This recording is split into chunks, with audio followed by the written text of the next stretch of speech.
প্রিয় শ্রোতা মণ্ডলী, এই ভিডিওটা যে যেখান থেকে দেখছেন সবাইকে আমার সালাম। আসসালামু আলাইকুম ওয়া রাহমাতুল্লাহি ওয়া বারাকাতুহু।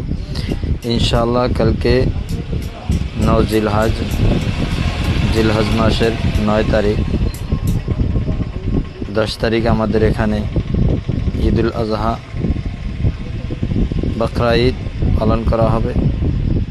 তার জন্য ইনশাআল্লাহ 9 তারিখে সৌদি আরবে ঈদ পালন করা হবে। তো ইনশাআল্লাহ আপনারা এই 9 তারিখের থেকে নিয়ে 13 তারিখ পর্যন্ত একটা তাকবীরে তাশরিক আছে, সেটা আপনাকে আদায় করতে হবে। কার আদায় করতে হবে? মুসলমান আকিল বালিক পুরুষ মহিলা প্রত্যেক জনের জন্য এই তাকবীরটা একবার পড়া ফরজ নামাজের পরে ওয়াজিব। জায়েদ কাবাই পড়লে পড়তে পারে, কিন্তু আপনাকে একবার পড়তেই হবে।